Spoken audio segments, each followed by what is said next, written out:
I'm Greg Albo from York University Political Science. I'm with the Center for Social Justice and Socialist Project. Tonight's talk is on Venezuela's Bolivarian Revolution, the second decade, the profile of a people's movement. It's part of 3 days of action and learning about Venezuela and Latin America and some of the struggles right now. Began with a demonstration yesterday on some of the comments by the Canadian ministers on Venezuela and issues related to Latin America. Continues today with the introduction and an overview and debate about some of the things that are going on in Venezuela. And tomorrow there's a major teach-in, an all-day teach-in on Venezuela's Bolivarian Revolution, the second decade.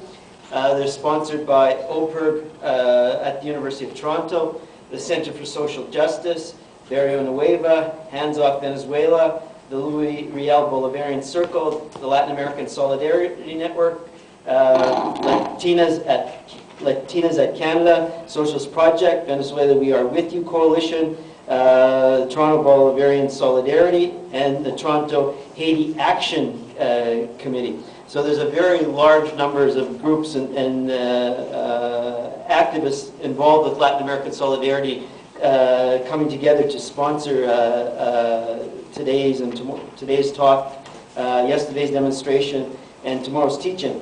We're very lucky to have kick off this discussion guests from Australia via Caracas, or Caracas via Australia, who've been, for those of us trying to follow developments in Venezuela, and particularly if our Spanish is not so good, so it takes us a very long time to get through the Spanish articles. The writings of VenezuelaAnalysis.com have been very important for following the day-to-day struggles in Venezuela in solidarity with the revolution. And we're lucky to have two of the people who've been very important writers for everybody around the world, in fact, whether you're mainly English-speaking or also Spanish, in their analysis of the events unfolding in Venezuela. We have with us Kiraz Janicke, who's, as I mentioned, is a journalist working for Venezuela.com. She also is working on the Peru Movimento website, and is also regular correspondence for the Green Left Weekly, an important e-zine and hard copy paper in Australia on left politics. And we also have with us Federico Fuentes, who's with the Centro Internacional Miranda, which is an independent agency in Venezuela doing research on the developments inside the revolution. And he's also written a couple of studies with Marta Harnacker on the various aspects of the left and political developments in Venezuela and Latin America. So we're very lucky to have them to kick off the discussion and the teaching with some insights over what's happening in Venezuela. But before we turn to them, we also want to have an introduction and a welcome from the Latin American Solidarity Network. And we have Rosa Noela, who was born in Caracas and has been very active in issues related to El Salvador over the year, and as I mentioned, is with the Latin American Solidarity Network. And we'd like to have Rosa come up and say a few words and introduce and welcome.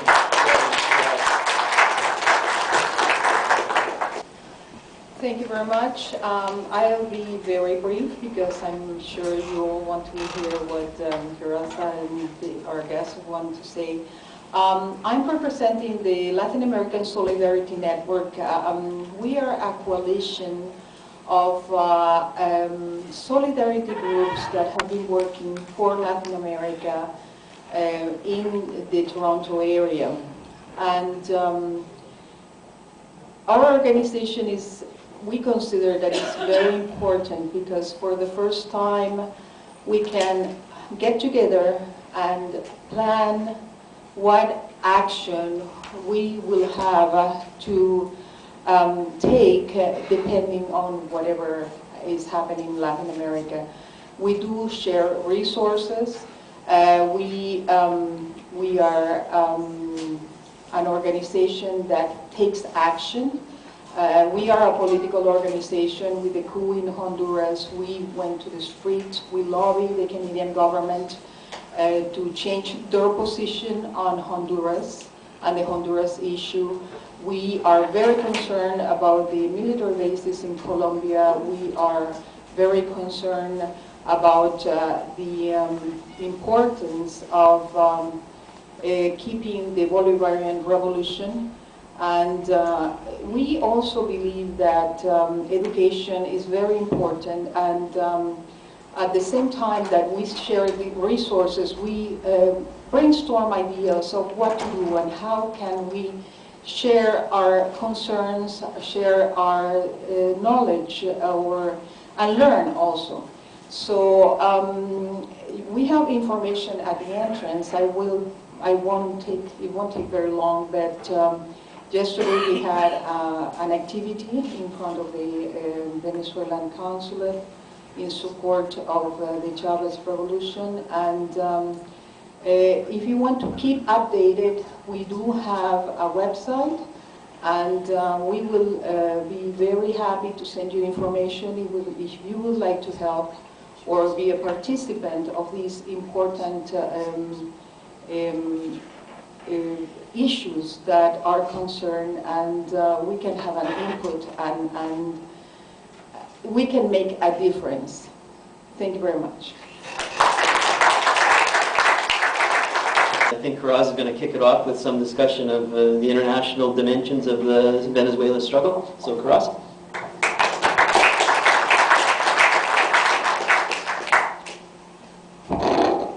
Hi everyone, and I'd like to thank all the solidarity organisations and so on involved in this tour for inviting Federico and I to come to Venezuela and I guess share our experience come to Canada and share our experience of living in Venezuela and share that experience with you.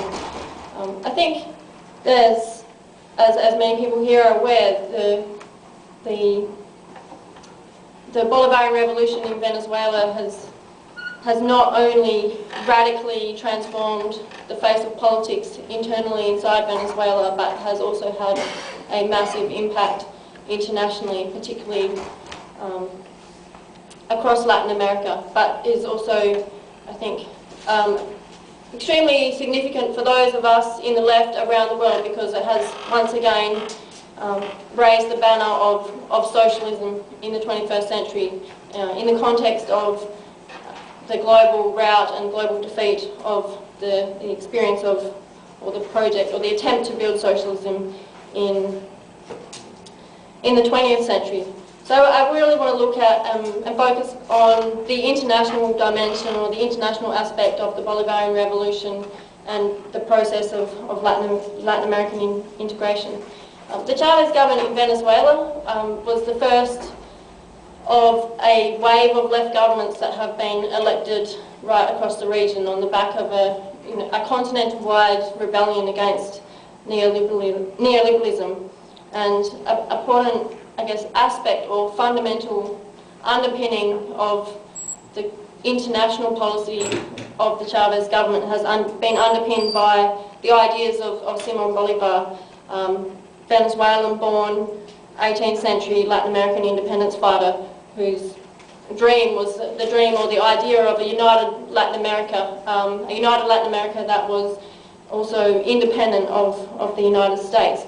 And that has been the key axis of the Venezuelan government's policy in Latin America to promote that idea of integration and independence, and has really been spearheading that process, which, as we've seen over the past decade, has been a very dynamic process.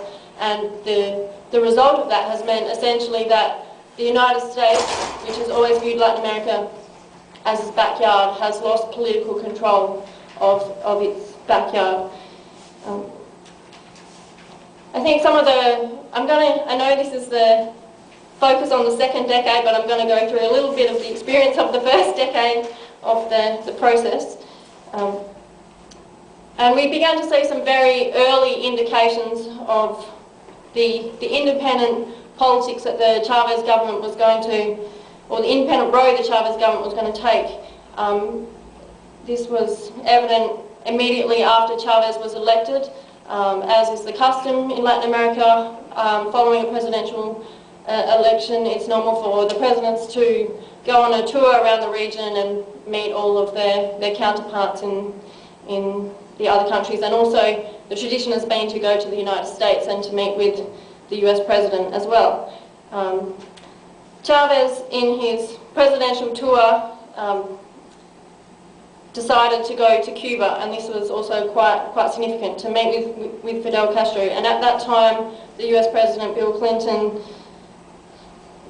attempted to pressure the Chavez government to bypass Cuba and to boycott Cuba in his presidential tour. Chavez, of course, refused to do this, and the upshot of that was that when he went to the United States to meet with Bill Clinton, he wasn't given an official presidential welcome, but he was rather met through the back door after Bill Clinton had been playing a game of tennis and was sculling a can of Pepsi and briefly shook Chavez's hand, and they met for about 10 minutes. And that kind of, I guess, was the beginnings of the bad relationships between Venezuela and the United States.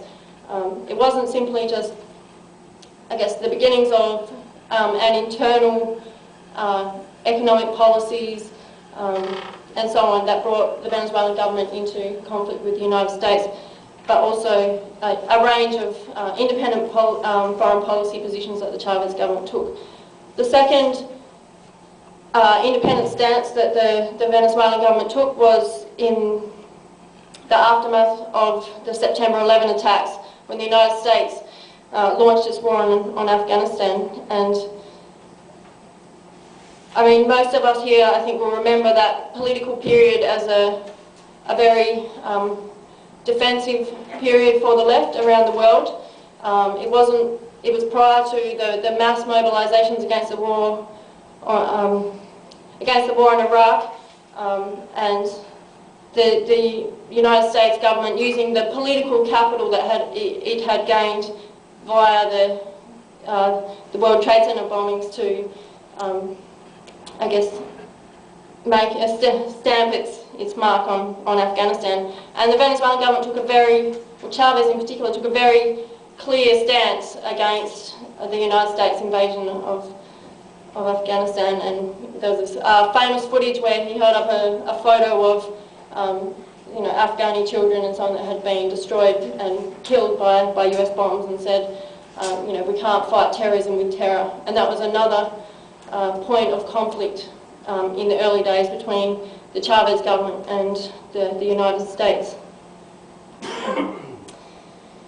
And yeah, as we've seen, that process has continued to develop, and one of the, I guess, in addition to promoting the idea of Latin American unity, the other kind of key battle that the Chavez government took on in the early days against US domination of the continent was the battle against the free trade agreement of the Americas, and that was resoundingly defeated in the Mar del Plata summit in 2005, where Chavez proudly announced the free trade agreement is dead and buried. And that was a major setback for United States imperialism in the region. And since then, the United States has been trying to promote bilateral trade agreements with certain governments and so on, but it hasn't been able to maintain the dominance that it previously had over the region. If you think back in the 1990s, the entire continent of Latin America was dominated by pro-US neoliberal governments, and now we've seen a radical change in the political map of Latin America.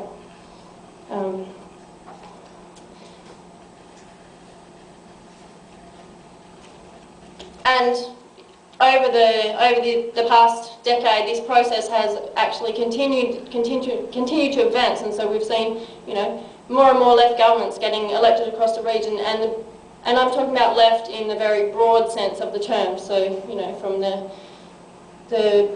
Lula government in Brazil to the FMLN government in El Salvador, the FSLN, and so on. This process or this shift to the left has not only spread across South America, but is extending into Central America.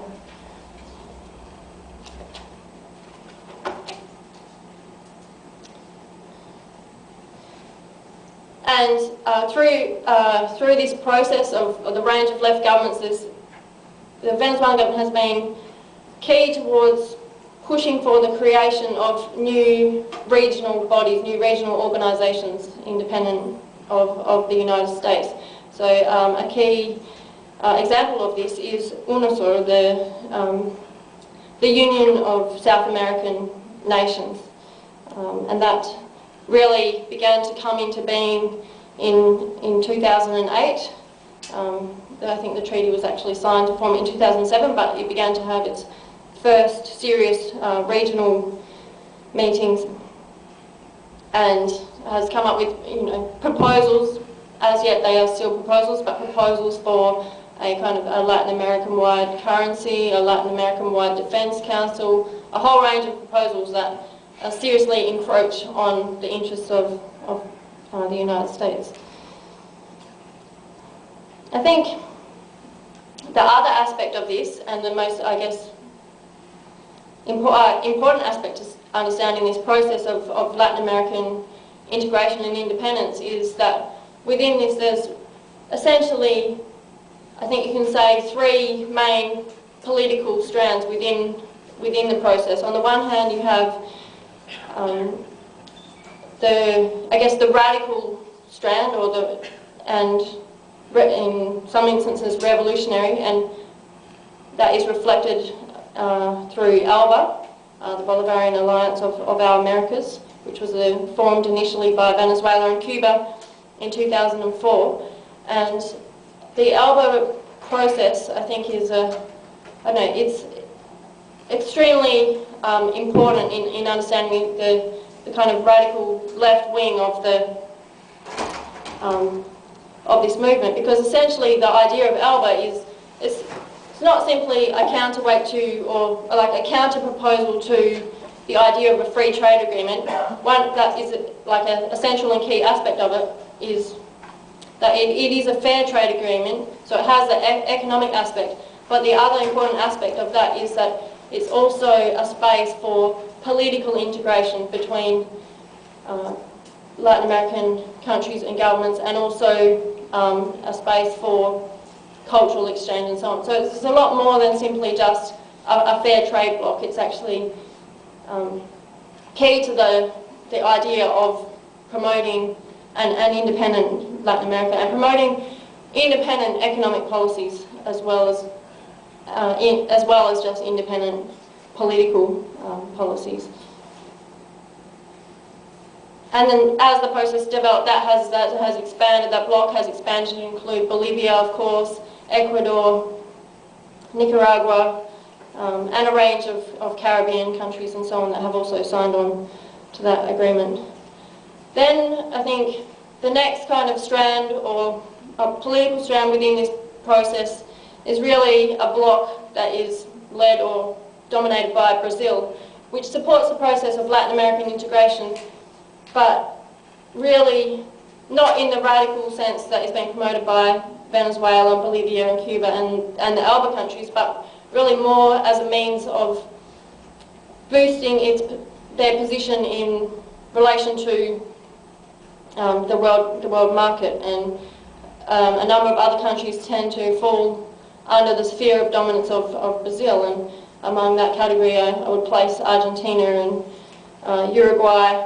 There's other countries where the processes are still very much contested. For instance, in Paraguay, the direction that the process occurring there is going to go in is still very, very unclear, given the internal balance of forces within that country. But then, so that's the first two kind of political strands within this process of integration. And then on the third hand, really what you have is a number of countries that are not really, well, in fact, utterly opposed to the concept of Latin American integration, and these are the United States client regimes in the region. So, for instance, of course, the far-right regime in Colombia, the government in Peru, the Alan Garcia government in Peru, and also now I think clearly you would say the Piñera government in Chile, who's just recently been elected prior to that, I probably would have classified the Bachelet government in the kind of centre or centre block with Brazil. So that's the kind of, I guess, the continental-wide balance of forces. And of course, on the really, you could say there's also two extremes. On the left, you have the revolutionary government in Venezuela, and then the most far right example is the government in Colombia, which really serves as a beachhead for the interests of United States imperialism in the region.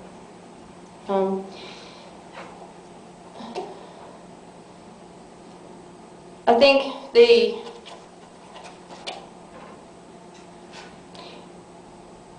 in the context of this like radical shift away from the United States domination and so on, the response, or what we've seen, is the reaction of the continental right wing has been to launch an offensive against this process, an offensive against the process of integration, but also internal offensive against the radical left governments as well. So we've had obviously the coup attempts inside Venezuela, the oil industry lockout, and with the failure of those two attempts to overthrow the Chavez government, an extremely concerted right-wing media campaign in an attempt to kind of delegitimise the Venezuelan process internally. In addition to that, once the right-wing failed to overthrow the Chavez government, what you really saw was an offensive against Bolivia, and this was in 2008, where essentially imperialism, I think, at that period, they realised they were unable to overthrow the Venezuelan government and viewed Bolivia as the weakest link in the chain. And hence you had what was termed the civil coup in Bolivia in September in 2008, an attempt by the right-wing oligarchy in Bolivia and sections of the military to totally destabilise and essentially get rid of the Evo Morales government. But the upshot of that was, of course, the pro-Morales forces, the indigenous forces and so on in Bolivia mobilising and completely smashing that right-wing coup attempt, and the result was that you actually have the revolutionary process in Bolivia today is much more consolidated and much more stronger than what it was before. In addition, so you've had the internal offensive of the right wing within these countries, but in addition, on the level of US imperialism, you've had an offensive which has been threefold really. You have an offensive on the ideological level via the intensified media and propaganda campaign, a campaign to try and present these democratically elected and progressive governments as somehow dictatorial or violating human rights and so on. This is or supporting terrorism or being drug traffickers and so on. So this really intensified propaganda campaign against all the left governments, but in particular against Venezuela, which Venezuela as the kind of spearhead or the centre of this radical process. In addition to the ideological campaign, you have an increased militarisation of the region. And this is reflected in the reactivation of the 4th Fleet in Latin America. This is the first time that this fleet has been patrolling Latin American waters since 1954, and that's based in Kiraz, just off about 50 kilometres off the coast of Venezuela.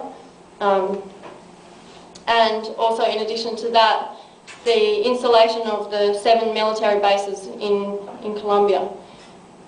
The other kind of aspect of the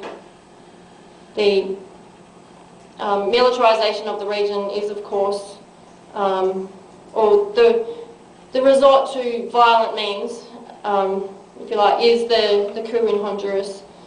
and the United States' recent occupation of Haiti, sending another 20,000 troops.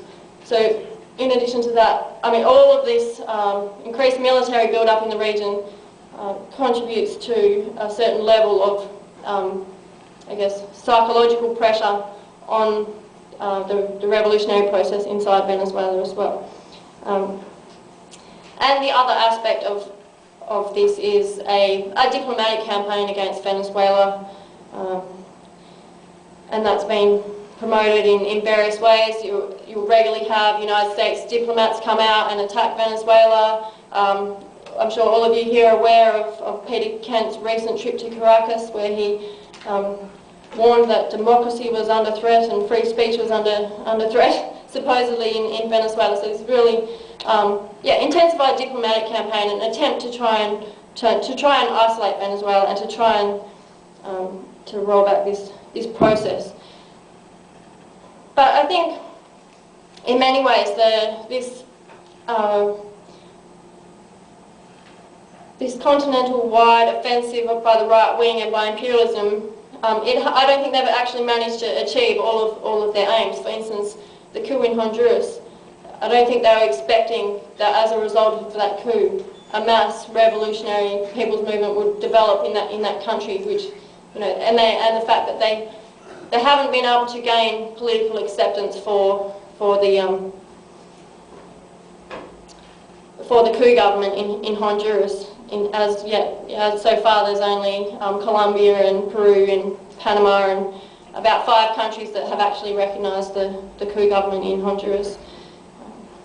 And the other aspect of the United States invasion of Haiti was that that has served again to, I guess, consolidate opposition to United States interference in the region by all the left governments.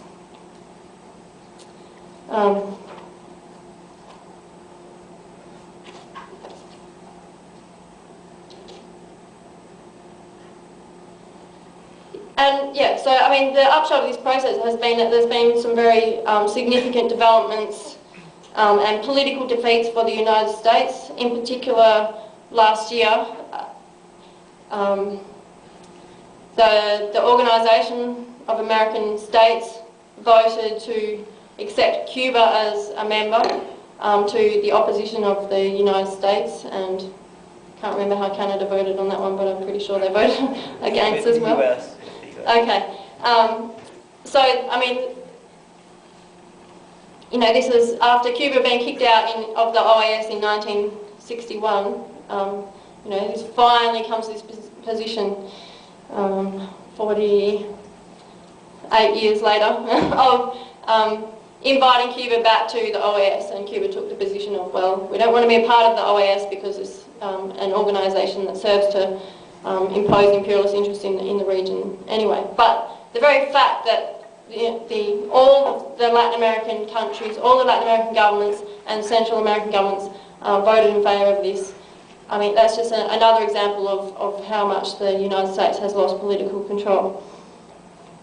And then, of course, in the past week, we've seen some other very significant and exciting developments with the meeting in Mexico, where all of the Latin American and Caribbean governments have voted to create a regional-wide organisation without the United States and Canada. And that organisation,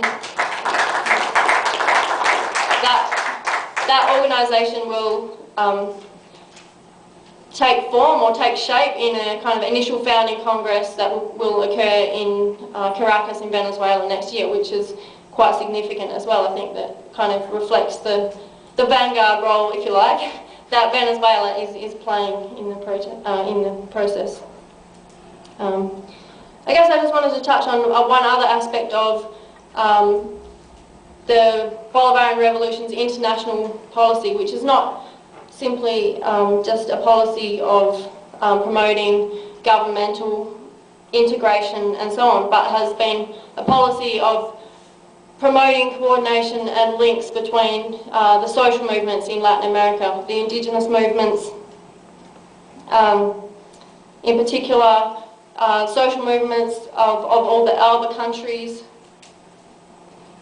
and the solidarity that like the Venezuelan government has showed in terms of supporting social struggles, the struggles in Peru of the indigenous people, and so on. And I guess one of the most, exciting and recent developments of the Venezuelan process in terms of its international orientation is the proposal by Chavez in November last year to form a fifth socialist international. And that was a meeting of left parties that Federico and I were lucky enough to have the opportunity to participate in. And this is an issue that Chavez has spoken about before, the idea of we need a new organisation of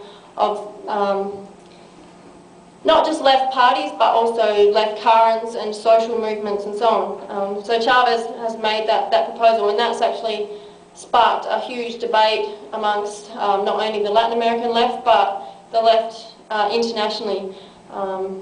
And through that process, the kind of parties that came on board and said that we support this process of moving towards forming a fifth international were pretty much all of the major mass left forces in Latin America. So for instance, the movement towards socialism in Bolivia, the FSLN in Nicaragua, the FMLN in El Salvador, and this is quite interesting because this proposal by Chavez is, I guess, drawing lines amongst the left internationally, and the fact of the FMLN coming out in strong support of this proposal has, created ruptures inside El Salvador, where their presidential candidate Fuentes has come out completely opposed to the proposal, but the FMLN has said yes, we're for it. So that has, sparked a whole new debate about the need for coordinating left and anti-imperialist and revolutionary socialist struggle internationally on an international level. So as yet, the debate and the discussion and so on about how this will be formed is all still very, very open. The United Socialist Party of Venezuela is discussing the proposal in their Congress at the moment. And initially, the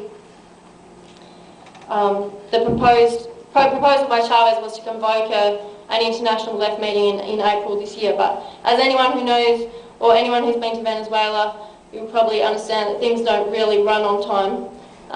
So it won't happen in April, but I think the idea is that it will happen. And I think in the context of the global economic crisis, the proposal is extremely important and something that I think the left internationally needs to take up and to discuss and debate seriously. So I'll just leave it there. I think that's a kind of outline of the international role that Venezuela is playing. One other aspect that I didn't really mention, but is also an extremely important aspect, is Venezuela's solid stance in support of the Palestinian people and their struggle against apartheid as well. But yeah, I just wanted to outline, some of that international dynamic, because that international dynamic is not unrelated to the internal process in Venezuela, and I think the international balance of forces will have a very important impact on the way the revolution develops in the future, and the success of the revolution. So I want to hand over to Federico to talk about the internal development of the revolution. Thanks. Kiraz was speaking about and the important role that Venezuela has been playing in opening up new space has its parallel with a range of issues that are both international and domestic, in the sense that Latin America has not only been struggling against American imperialism, it's been struggling against the long-term, where Latin America has ended up in the International Division of Labor for very many centuries as a result of colonialism and imperialism. But not just that phase, also the phase of development that has been in place since the 1980s with the problems of the debt cycle, the problems of neoliberalism that is imposed, the social polarization, the new international governance structures of the World Trade Organization that have limited alternatives. So the parallel to those international developments has been the question of how to develop beyond regional alliances or alliances at the international level, what structures and anti-neoliberal alliances internal to Venezuela could form to begin putting on the agenda an alternative development model, and then pushing beyond just an anti-neoliberal development model to fundamental questions on the table again about socialism and socialist politics and alternative development models that would be a fundamental break from neoliberalism and more egalitarian and democratic in form. And that is where Federico is going to pick up some of the discussion and some of the difficulties, challenges, contradictions, debates about that development in Venezuela. Federico?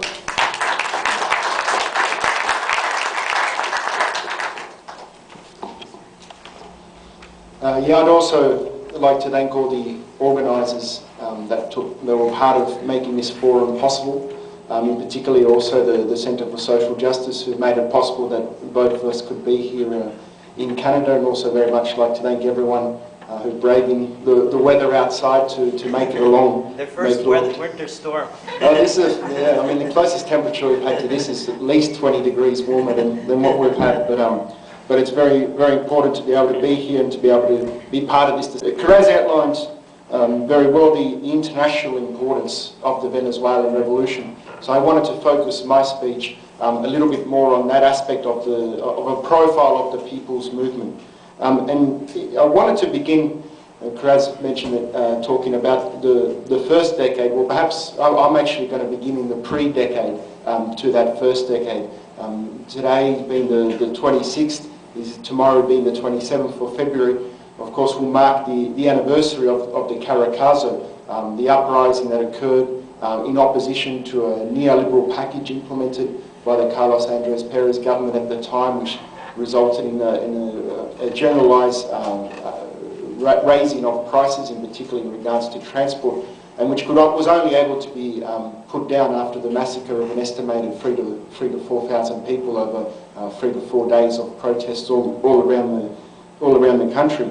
But before I got to that point, I wanted to sort of help to explain and put this into context, because certainly when I got involved in political activity, which was towards the end of the 90s, it sort of certainly if anyone had ever asked me at that time the role that Venezuela would be playing today sort of seemed almost unimaginable.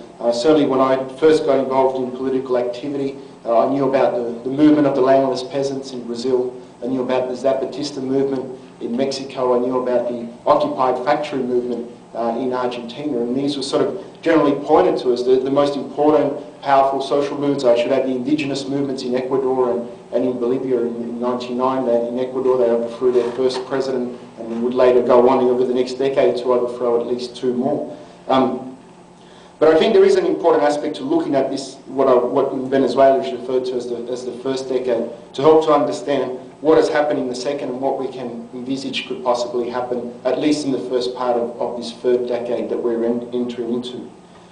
So as I mentioned, in 89, there was the Caracazo uprising, which very much was the most clearest demonstration, I think, of two fundamental factors which helped to shape the Venezuelan politics over the next 2 decades. Over the next 2 decades. The first was that the Caracazo represented the first mass spontaneous uprising of a development that had been occurring at a very small and localised scale across Venezuela, and that was the emergence of a number of different forms of local organising. Local organising over issues that had to do with housing, water, healthcare, but that very much were dominated by aspects of what I would generally call localism, very much interested in the issue that affected them in their local area. And secondly, with a very sectoral viewpoint, and that is a particular interest in a particular issue affecting their particular community. But with very literal links amongst themselves, very little organic organisation to see how national movements in struggles either for particular demands or as would later occur for a different national project was not very much a part of this movement. And the second aspect which the Caracazo showed was that within the armed forces, this discontent that existed with neoliberalism, in which the direction that the government was taking the country had already begun to emerge. And that was reflected in the fact that even during the Caracazo, certain sections of the armed forces refused to actually carry out the repression that they were ordered to do. Only at that stage, a small part of the armed forces, but was the beginning of that coming to the surface of what was bubbling in Venezuelan society. That second part that I talked about, the armed forces, would erupt on a much bigger scale in 1992, in the military rebellion that occurred first in February 4, which propelled Chavez to the national stage, in a military rebellion which was an attempt to get rid of the government that was currently in place and bring in a transitional government that would implement a whole range of measures in the economic and political sphere. But as we all know, a military rebellion that was not successful at the time, or for now, as Chavez famously said. And that was followed later by another military rebellion alongside with sections of the police force later that year in November. This growing discontent, though, would also reflect itself in the 94 elections, where in 94 elections, where it was pretty much expected that the candidate for the Causa era, at that time a new development of a left political force that had basically based itself amongst community organising in Caracas, particularly in the region of Catia, but its strongest base was amongst the industrial working class in the basic industry section of Guyana, where in fact their presidential candidate came from. Was expected to win the elections, and many still believe to this day, and there is a lot of evidence to back this assertion, that Andres Velázquez did actually win that elections in having the most votes, but because of electoral fraud that occurred, that he would be placed as third or fourth, I can't remember. They certainly didn't put him first or second.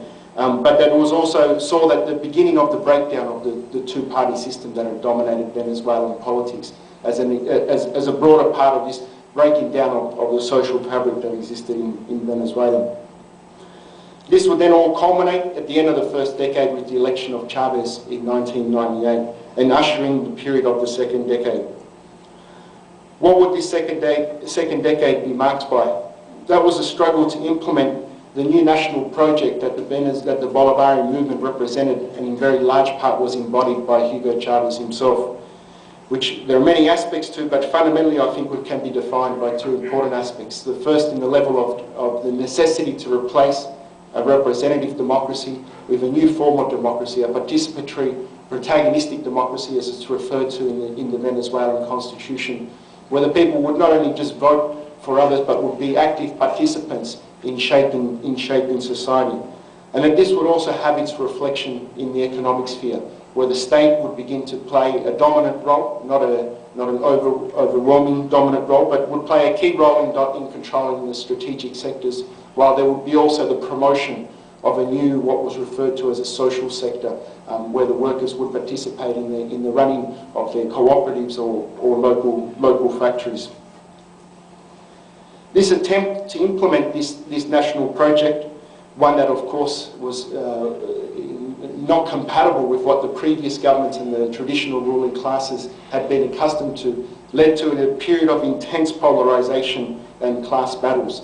I'm sure many of you already know about the coup attempt in April 2002, the 2-month-long struggle in the oil sector, which was also occurred in the electricity sector and a number of other industries where the capitalist class intended to shut down those industries in order to economically strangle the country and hoping to bring Chavez to their knees, but which actually saw a strengthened government and a strengthened people's movement come out of that 2-month battle, and would then be later seen in a different form, and the recall referendum, which was convoked in 2004 by the opposition in an attempt to democratically, using the constitution, remove Chavez from power, which again was marked by an extreme polarisation and a very high level of organisation by the revolutionary movement, by the people's movement, in order to defend Chavez in that key battle as well. That's the events, but how would I define, how does this first decade relate to the second decade what are the key characteristics that continue to pass on through these decades, and what has been strengthened throughout this second decade, and what is it that leads us towards some of the big challenges that the Venezuelan revolution has to confront in the third section. Well, firstly, there's no doubt that the role that Chavez and the broader team around Chavez has been able to do to cohere what I mentioned before, that pre-existing, very fragmented, dispersed, localized social movements that existed, and attempt to raise it from that level of spontaneous local organizing towards a movement that would back a defined national project, has been a key aspect of that second decade. Firstly, through the role that particularly Chavez has played as a mass educator. I mean, it's not for no reason at all that Chavez spends so much time, particularly through his weekly Sunday program, Albo Presidente, explaining everything from world history to the international economic situation, to the questions of local organising and many other questions. These have played a fundamental role in being able to elevate the consciousness of the Venezuelan masses. But this has gone hand in hand together with a continued level of, or an increased level of organisation that has attempted to move from that localised sectoral vision towards one behind a clear national project. And this has taken many forms. I don't have time to list all of them, but I think two of the most interesting ones was firstly the Bolivarian circles that were set up at the end of 2001, start of 2002. As the class battles began to intensify, we saw that the first bosses strike was organised at the end of 2001, and we really much opened up the phase towards the 2002 coup attempt. In that context, Chavez made a call for 7 people in their local communities to get together to start to discuss the Bolivarian constitution, to start to discuss the ideas of Bolivar, but particularly to organise themselves to prepare for this big confrontation. And they played an extremely vital role in being able to confront the coup in 2002. Similarly, with the recall referendum and the attempts to organise the units of electoral battle, again with a very similar structure, where you had 10 people in their local, 10 local neighbours or 10 family members who would get together to discuss how they were going to be participating in this electoral campaign and to convince 10 others. And the idea would be that the 10 others would form their own unit of electoral battle. And the way that this campaign was run was very interesting. I wasn't there at the time, but I have been able to speak to many people about how they were able to run this campaign, and it very much relied on the important gains that the Venezuelan revolution had been able to make for people. So you had many stories of 50, 60-year-old women who, for instance, had been able to participate in Mission Robinson, had been able to learn how to read and write for the first time. And their basic campaign strategy was to go around knocking door to door and explaining to people that for the first time I'm now able to read a letter that my child or my grandchild has sent to me, and I can write back to them. And this is what the revolution has meant for me. And if you've also been touched by this revolution in a similar sense, then you should also be part of defending and organising yourself. This had a very tremendous impact in the grassroots. There was well over 100,000 of these units of electoral battle that were set up all across the country, and really played a fundamental role, not just in ensuring on the votes on the day, but the mass mobilisations and the constant street battles that occurred in the whole period in the lead up to the recall referendum. Many of these organisations would play a certain role and would dissipate, but would leave their organisational mark, and I think would go on to represent what is the highest level of this organisation that exists today, embodied in the United Socialist Party of Venezuela, the call for a united political organisation that Chavez made at the end of 2006 after he was re-elected in the presidential elections with a record vote.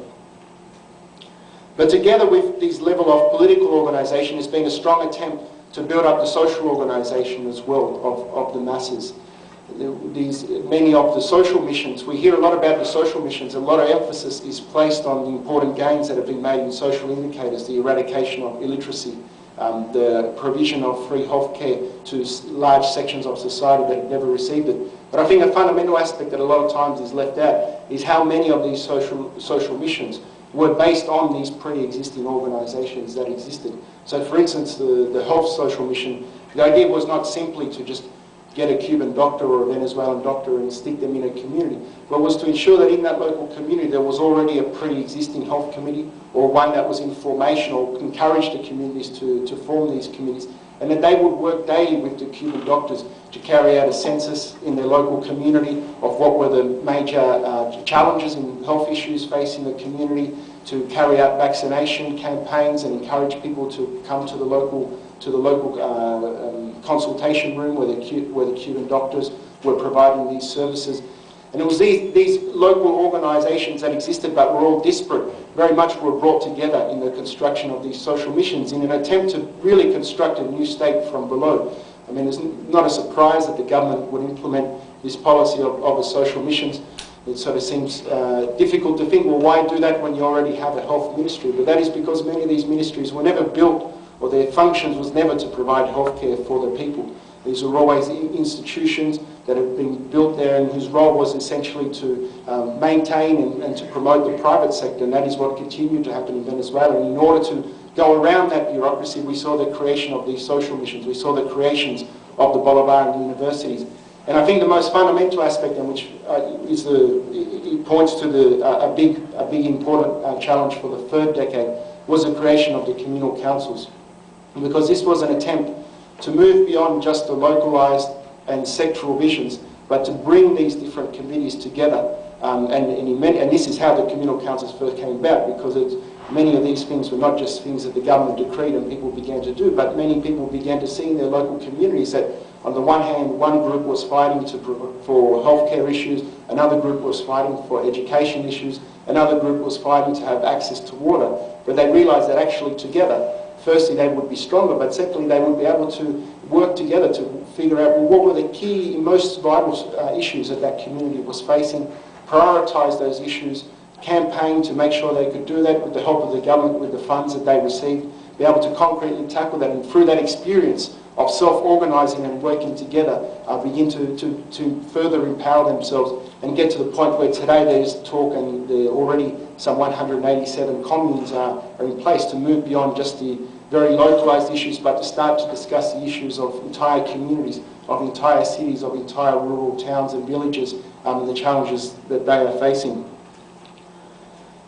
So what we saw from the first decade of this fragmented social movement, this fragmented people's movement, and a section of the armed forces that had begun to rebel, and which began to, that expressed itself also through many of these battles, as we saw in the 2002 military coup, where the majority of the armed forces rebelled against the coup attempt, and also participated together with the community to defeat the boss's lockout, and worked together with the community in a number of these social missions, meant that we saw two very important things over this second decade. The firstly is that the consolidation, or the strengthening of that connection between the national project, very much embodied in Chavez, and the organisation of the masses, and the increased level of organisation began to very strongly express itself. And that social unity that had been very fragmented and dispersed was able to be held together and able to push forward with an attempt to implement this new project. And also importantly was that through these class battles that have occurred, that this mass movement no longer just wanted to fight against its particular issues that it was challenging, but actually became a mass movement that began to explicitly state its aim, the necessity for a socialism of the 21st century, something that has had an impact internationally, and as Kiraz has noted, but has also increased the level of discussion and debate within Venezuela as to how are we going to build that new socialism. Is it possible to continue, as we have done up until now, creating these parallel structures while the old state continues to exist? What is the interrelationship between these two? What is the kind of economy we want to build? What do we mean by a social economy? What is the role of the state in the running of a socialist economy? Can we say simply nationalisation is socialism, or does nationalisation require something more? Or is even nationalisation the way of building a socialist society? All of these questions are part of the discussion, and were very much part of, firstly, the convocation of the United Socialist Party of Venezuela to very much channel a lot of this discussion and bring together the leading activists to discuss these key points. but were also a fundamental aspect of the constitutional reform which Chavez proposed in 2007. This was a block of some 69 reforms to articles in the constitution, but which brought a major shock to the Bolivarian movement, and that was its first electoral defeat in some almost 10 years, and I think at that time it had been already 11 different electoral battles. And for the first time that the Chavistas forces had gone to the ballot box but had been unable to convince the majority of people to vote in their favour. This was then followed up with the, I would argue, mixed results of the regional elections, where while overall nationally the pro-Chavez or the pro-revolution forces secured a majority of votes and also secured a majority of governorships and mayors, saw that key strategic governorships were lost to the opposition. And we're including here Greater Caracas, Zulia, the border state with Colombia, together with Táchira, which had previously been in the hands of the revolution but had gone over to the opposition and had been the key gateway, together with Zulia, for the entrance of paramilitaries into the country. And we also saw the loss of strategic industrial states like, for instance, Carabobo. This is the context that brings us into the third decade. A strengthening of that link between Chavez and the masses, an increased organisation very much based on what had pre-existed prior to Chavez's coming to government, but that it continued to move forward and develop itself beyond just the local issues, but that it began to see that it was facing some serious challenges. And this had opened up a discussion of, well, why was it that we had lost these elections? Why was it that we had lost these strategic states? Now, you enter the third decade and you open the media internationally and certainly in Venezuela, you think that this is a government that was going to fall any day. It's not a day goes by where you don't see, at least in the local press in Venezuela, that the opposition is sure to win the National Assembly elections, where you see that more polls showing that there's decreasing support for Chavez. You see that the important problems like the energy crisis that Venezuela is facing, that the opposition say that in any month, any time now, the entire electricity system is going to collapse. The health system is also on the verge of collapsing, as the opposition media would like to portray it. Well, of course, we all know, and I'm sure that I don't have to convince anyone here, that many of these lies are the same lies that these opposition media have been carrying out for the last decade, and are surely going to continue to carry it over the next decade. But one thing that is true is there are some serious challenges that the government faces. Firstly, we've seen, as what Kiraz mentioned, some of the international aspects of these challenges, the military bases in Colombia, the coup in Honduras, the economic crisis and the impact that is having on the world economy. And we're seeing some of that reflected in some of that imperialist offensive reflected as well within Venezuela. We have I'm sure it's made it here onto the media, the students' protests against the government that have really been aimed at producing confrontations and street violence, and have already seen the assassination of at least 3 or 4 students in Venezuela. We've seen the re-emergence of talks of military coup, not from the military, but the last person that I heard speaking about it was the head of the business chamber, Federico, who openly came out, I think it was on RCTV, the channel that supposedly is the beacon of democracy, having the leader of the Business Federation openly calling for a military coup. And we do have the situations where the elections does pose a challenge for the Chavista forces, particularly as I've noted that of the last, we've seen the results of the 2007 and 2008 regional elections. What is all of this aimed at? What is this pressure that imperialism is building on? I think it's fundamentally is an attempt to rely on some of the difficulties that the revolution is facing. Firstly, pressure some of the soft sections within the process who are afraid of continuing to push forward with the process, of realising that the necessity to continue to push forward and have deeper confrontations against the interests of capital. And secondly, in that process, break down the link that currently exists, the dynamic link that exists between Chavez and the masses. And here, that's why I would say that actually more of a challenge than the military bases, more than a challenge of the economic crisis, is the internal challenge that the revolution faces today.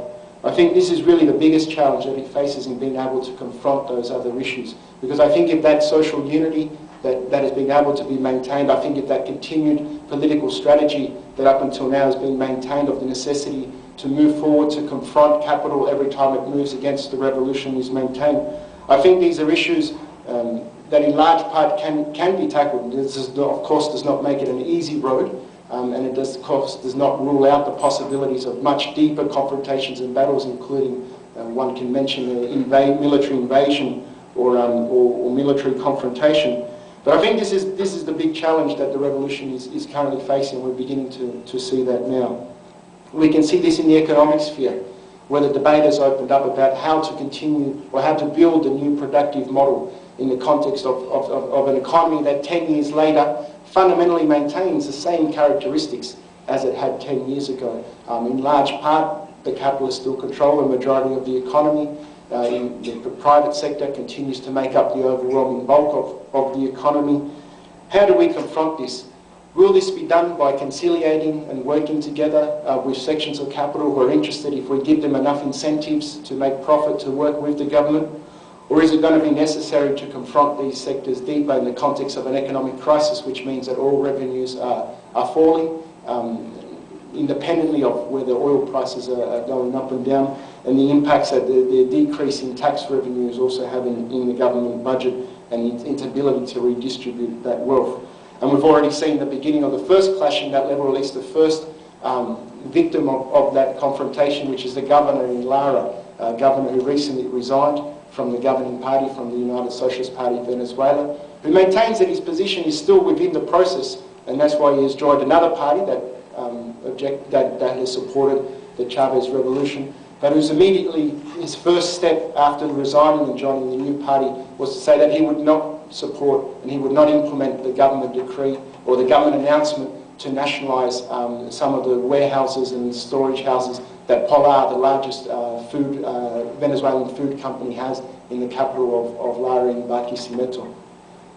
We can also see this in the question of the participation of workers in the running of industries and the constant battles that continue to occur. And I would mainly focus myself here on the question of the Plan Guayana Socialista, an intent by the government and by Chavez and the workers there to implement a process of workers' control in the basic industries, but that is continually subverted and sabotaged, and one can't say it's done by the opposition, but in many cases by those that are in management and who have been put in management during the 10 years since Chavez was elected. The latest example of this, and one that has caused a big concern in Guyana, is the fact that the majority of the aluminium companies there have just recently signed contracts for the next 15 years to ensure that the production for the next 15 years will go predominantly to transnationals.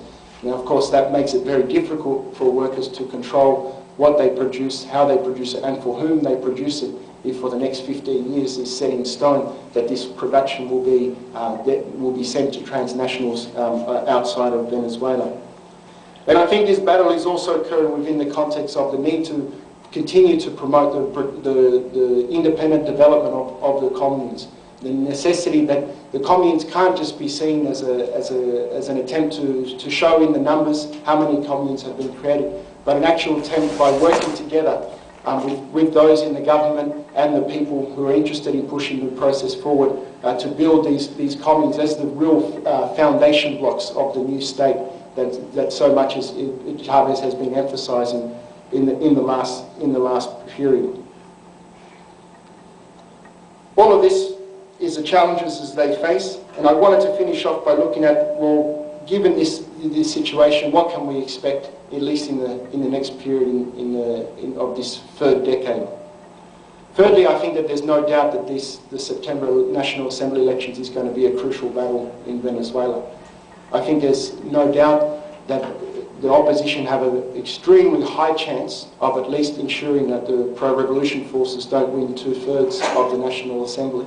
And by ensuring that the opposition controls more than 1/3, they will be able to block a number of legislations, control a number of the commissions in order to make sure that legislation can't be brought to the National Assembly, have an impact on the naming of people to the different state powers, for instance, the Supreme Court, the National Electoral Court, and others. But I think that this battle will not just be played out in the ballot boxes, but will be played out in the streets over the next period. And how can we get a sense of that, and what are some of the initiatives that the popular movements and charters have taken to take this forward? Well, I've mentioned too the continued promotion of the communes and the Plan Guayana Socialista, but I think a third aspect, one of the most interesting that has occurred over the last month, is the eruption onto the streets of a real vibrant youth and student movement that defends the revolution. We've seen this through two particular public expressions of this. The first was a meeting of 2,000 young people from all over the country, a meeting that they themselves organised to discuss and debate the current situation facing the revolution, the role of young people, the role that the opposition student movement was playing, and how they would confront this. And from that formed a broad front of revolutionary youth organisations that brings together all of the different collectives and youth wings of the parties that support the process together to organise themselves to confront the right-wing student movement on the streets, which one week later was demonstrated in a march that was, it's hard to tell the exact figures, but was definitely mentioned, was definitely in the tens of thousands, dwarfing any of the opposition student protests that had occurred since the beginning of this year. I think a second important aspect is the discussions and debates unfolding in the United Socialist Party of Venezuela, whose first extraordinary Congress has begun to meet in November and has been meeting ever since every weekend, where 772 delegates elected from the bases are meeting every week to discuss not just program and principles of the party and its statutes, but also how the government should be tackling key issues like the electricity crisis, like the economic measures that are necessary to tackle the economic crisis. And I think another important aspect, which is the one that Kiraz mentioned, is at least for now, and one hopes will continue to develop, but at least for now, is the in principle proposal for the creation of the Fifth International, realising that this battle will not just be a battle that's fought out on the streets of Caracas, but is a battle that will be fought out in the streets of Colombia, in opposition to the military bases there. It's been fought out as it's been fought out in Honduras today against the illegitimate government in Honduras, and will be fought out as it is being done in Haiti and in many other countries. And so that's why I wanted to finish off by really, I guess, by mentioning the really important role that solidarity will play in all of this battle. Because as I mentioned, the real, for me at least, I think the plan A for the military bases in Colombia is not because the US has on its immediate agenda a military invasion. I think it's there to be a presence, a very heavy presence on its border in Venezuela, to say to Venezuela and the people that if you continue to move forward, this is what we're willing to do to confront you. This is particularly true, for instance, in the continued incursion and crossing borders of the paramilitaries, to say to the Venezuelan government, try and defend your borders and try and stop these paramilitaries who are a key part of the opposition strategy today. And you know what we have on our side of the border in order to attack if necessary. But just as they have their bases, we need to have our solidarity demonstrations and provide the revolution with the breathing space that it needs in order to be able to push forward. And just as they have their campaign of lies in the media, we need to also be promoting the sharing of the real information about what is occurring in Venezuela and in Latin America today. And that's why I finish off by really congratulating everyone, as I started, congratulate everyone who was part of organising today, everyone who's been able to come here. I hope we have a lot of time for some good discussions, some questions and answers. I'm sure there are many that people will have.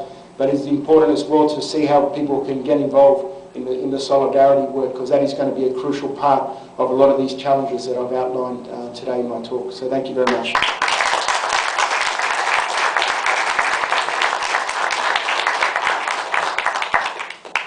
Thanks.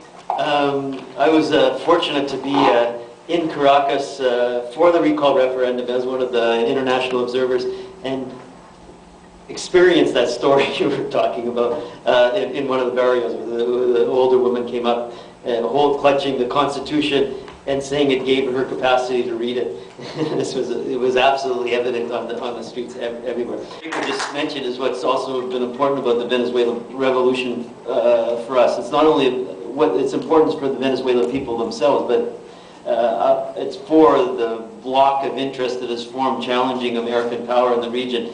And I think for the rest of us, it's a process that's putting allowing us to speak about 21st century socialism, but also the many different routes and paths and struggles that are going on in many parts of the world, to put those kinds of questions back on the agenda and giving us, I think, really the courage to think about those as visions of society, but also to begin a process of trying to put them in practice. We have an opportunity tomorrow, starting at 10 o'clock at Sid Smith Hall, room 2117, for teaching on a whole range of the issues that comrades Fred and Kiraz have opened up the discussion for. So let's thank them again for coming, and it's the start of a long tour for them in Canada. Thanks. See you tomorrow.